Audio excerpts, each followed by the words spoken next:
منظور فرمائے۔ معراج النبی صلی اللہ علیہ وسلم کا موسم ہے، بیان تو اس پہ نہیں ہوگا، لیکن میں 2 یا 3 باتیں کر کے آپ کے پچھلے جمعے جو آپ نے مجھ سے قصاص کے بارے میں پوچھا تھا اس پہ تھوڑی سی روشنی ڈالتے ہیں۔ تو نماز جمعہ کی تیاری کرتے ہیں، اللہ قبول فرمائے منظور فرمائے۔ کیونکہ معراج ایک نبی رحمت صلی اللہ علیہ وسلم کا ایک ایسا معجزہ ہے جس کو ماننا ہر مسلمان کے لیے، بلکہ میں تو یوں کہوں گا کہ اس کے ایمان کا ایک حصہ ہے۔ 2 طرح کی معراج ہے، آگے 2 طرح کے معراج کو مختلف میں تقسیم کیا گیا، مختلف حصوں میں تقسیم کیا گیا، لیکن بڑے 2 ہی حصے ہیں۔ ایک کا ذکر سورۃ الاسراء میں آیا ہے اور دوسرے کا ذکر سورۃ النجم میں آیا ہے۔ سورۃ الاسراء میں اس سفر کا ذکر ہے جو مکہ سے لے کر بیت المقدس تک ہوا، اور سورۃ النجم میں اس سفر کا ذکر ہے جو بیت المقدس سے لے کر لامکان تک ہوا، کعبہ قوسین جس میں ہے، بلکہ او ادنا جس کی کوئی حد ہی نہیں، ہماری سمجھ سے بالا تر ہے یہ بات۔ یہ 2 سفر اللہ رب العزت نے قرآن میں، دوسرے سفر کے اللہ رب العزت نے واضح اشارات عطا فرمائے تاکہ محبت والے، عقل والے، شعور والے سمجھ لیں۔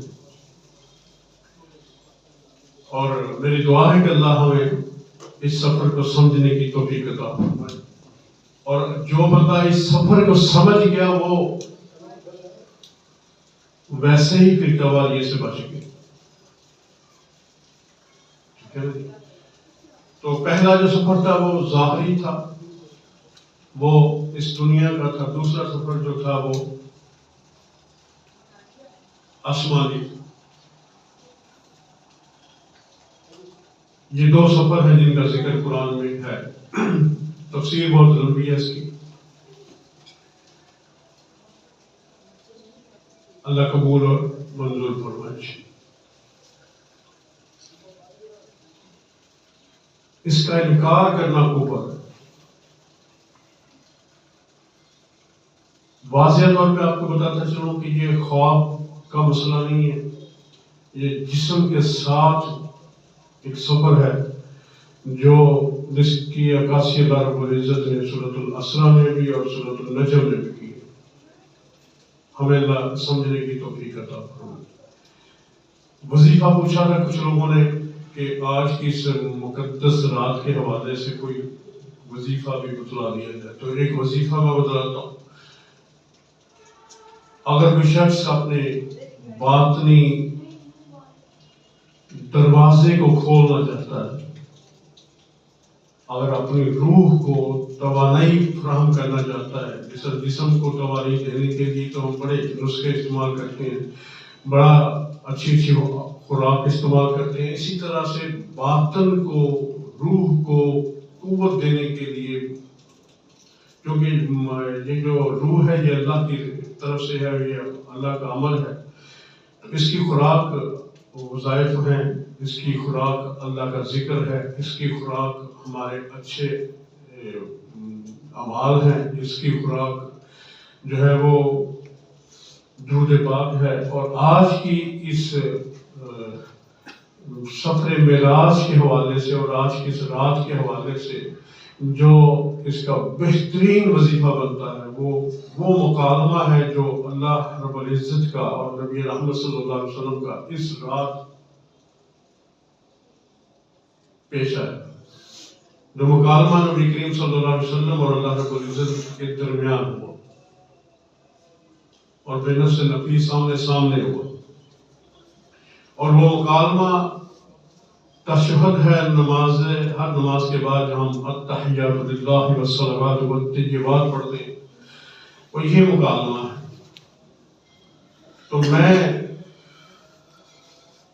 آپ کو آج جو چیز مختصراً بتانے والا ہوں وہ یہ ہے کہ اگر کوئی چاہتا ہے کہ اس کی روح کی پرواز بڑھے، اس کی روح نکھرے، صاف ستھری ہو جائے، اس کی روح کے جو عالم الارواح کے دروازے ہیں جو بند ہیں وہ کھل جائیں، تو اس کے لیے کوئی لمبا وظیفہ نہیں ہے. ہر نماز میں پڑھتے ہیں التحیات للہ والصلوات، پوری درود ابراہیم سمیت. آج ساری رات اگر کوئی بندہ بیٹھ کے یہ پڑھتا ہے اور جہاں پر ایھا نبی آئے وہاں پر اپنے دل کی طرف متوجہ ہو گئے، یوں سمجھے کہ وہ آقا علیہ السلام کے روضہ اطہر کے سامنے جانے کے سامنے کھڑا ہو کے یہ عرض کر رہا ہے، سلام پیش کر رہا ہے. اور یہ سلام چونکہ اللہ رب العزت نے خود فرمایا تھا، اور اسی طرح سے جب بندہ ادائیگی کرے گا اور تصور میں چلا جائے گا کہ میں نبی رحمت صلی اللہ علیہ وسلم کے سامنے کھڑا ہوں اور باادب کھڑا ہوں، تو تب جب یہ سلام پڑھے گا اور سلام پڑھنے کے بعد پھر درود ابراہیمی پڑھے گا، تو انشاءاللہ اگر ساری رات آج وہ پڑھتا رہا تو صبح فجر تک اگر اس کی خشوع اور خشوع نہ ٹوٹی، اگر اس کی توجہ نہ ٹوٹی، تو انشاءاللہ فجر کے ٹائم ہی، بلکہ فجر سے پہلے تہجد کے ٹائم ہی اس کو محسوس ہو جائے گا کہ روح کے اندر کوئی چیز داخل ہوئی ہے، میری روح کے اندر کوئی بہتری آئی ہے. ٹھیک ہے نا؟ اب بات تو وہ ہوتی ہے نا، عمل تو وہ ہوتا ہے جو آپ کو اس کا اثر فیل ہو، محسوس ہو آپ کو کہ اس کا ہے. تو جو چاہتا ہے وہ اس وظیفے کو آج کی رات معراج النبی صلی اللہ علیہ وسلم کی اس معراج کے موقع پر اپنی روح کی پرواز کے لیے، اپنی روح کی معراج کے لیے، اپنی نماز کی معراج سیدھی کرنے کی نیت سے اور نبی رحمت صلی اللہ علیہ وسلم کی بارگاہ میں نذرانہ پیش کرنے کی نیت سے آج کی رات منہ آپ کا مدینے کی طرف ہو، اور یہ پوری تشہد آپ التحیات للہ پوری پڑھیں گے درود ابراہیمی سمیت. اور اس کے ساتھ اگر کوئی درود دعا ملانا چاہیں بے شک وہ رب جعلنی والی ملا لیں، بے شک آپ کا اپنا بھی مسئلہ ہے اس کو اپنی زبان میں ادا کر لیں، جو بھی دعا شامل کرنا چاہیں وہ شامل کر لیں. اور اگر آج کی رات آپ لوگوں نے اس وظیفے کو کرتے گزار دی تو انشاءاللہ میرے اللہ نے چاہا تو باطنی دروازے کھلیں گے. آپ کی جو رکاوٹیں ہیں، کاروباری معاملات میں پریشانیاں ہیں، یا کوئی آپ کی ایسی خواہش ہے، یا کسی کو نورینہ اولاد کی خواہش ہے، نورینہ اولاد ہے، یا کسی کو اولاد کا مسئلہ بنا ہوا ہے، تو انشاءاللہ اسی وظیفے سے آج کی اسی رات کے اندر میرا اللہ معاملہ حل فرما دے. اور آپ نے پوچھا تھا، اب میں اپنی اگلی بات کی طرف آتا ہوں، تو آپ نے پوچھا تھا قصاص کے حوالے سے جی وہ بدلہ کیا ہے. تو قصاص یوں سمجھ لیں کہ ایک شرعی سزا ہے.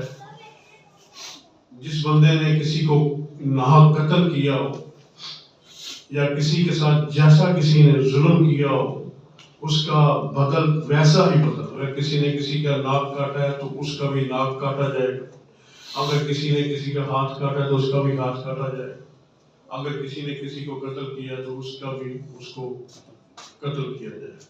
ٹھیک ہے نا؟ تو یہ تو قصاص ہو گیا، ایک سزا ہے شریعت نے دی ہے کہ جیسا کسی کے ساتھ اس نے کیا ہے اب سزا کے طور پر بھی ویسا ہی اس کے ساتھ کیا جائے گا. دوسری صورت اس میں یہ آتی ہے کہ اگر کوئی شخص اس کا کوئی معاوضہ دیتا ہے اور معافی مانگتا ہے، یعنی معاوضہ اپنی جگہ پر، لیکن جو اصل بات ہے وہ معافی ہے کہ معافی مانگتا ہے، اور جس کا نقصان ہوا ہے وہ اگر معاوضہ لے کر اس کو معافی دے دیتا ہے تو پھر یہ قصاص والا حکم اس سے اٹھ جاتا ہے. لیکن یہ ضروری نہیں ہے، ہم اس کو زبردستی نہیں کر سکتے کہ تم ضرور اینج ہی کرنا ہے. نہیں، اس پہ جو ضروری کر سکتے ہیں وہ بدلے کا بدل ہے، جو اس نے کیا ہے اس کی سزا وہی ہے. لیکن اگر وہ معافی دے دیتا ہے، جس کے ساتھ زیادتی ہوئی ہے وہ معافی دے دیتا ہے اور اس کے عوض اگر وہ کچھ لے لیتا ہے یا کچھ نہیں لیتا تو پھر یہ قصاص والا حکم اٹھ جائے گا، ٹھیک ہے. اور جس نے معافی دی ہے اس کو اللہ رب العزت بہت اچھا اجر بھی دے، کیونکہ معاف کرنا اللہ کو بہت پسند ہے. اللہ خود معاف کرنے والا ہے، وہ غفور الرحیم ہے، وہ خود معاف کرتا ہے اور معافی کو پسند کرتا ہے. اور معاف بھی حالانکہ وہ جس کو چاہے معاف کر سکتا ہے، نہ بھی کسی کو معاف کرے. کوئی معافی مانگتا ہے اس کو معاف نہ کرے تو کوئی اس کو پوچھ بھی نہیں سکتا مالک تو نے مجھے معافی کیوں نہ دی، یہ اس کی مرضی ہے. لیکن اس کی ایک عادت شریفہ ہے کہ وہ معاف کر دیتا ہے. لیکن معاف کب کرتا ہے؟ جب بندہ بھی کسی کو معاف کرے. بندے کے اندر بھی معاف کرنے کی سیکھ، تو وہ خود کسی کو معاف نہ کرے اور رب سے معافی مانگے تو ایسی معافی نہیں. ہمیں بھی اس سے جن لوگوں نے ہمارے ساتھ، ہمیں بھی ان کو معاف کرنا پڑے گا. معافی دے کر اب رب سے معافی مانگو یا نہ مانگو، رب معاف کر دے، رب معاف کر دے گا.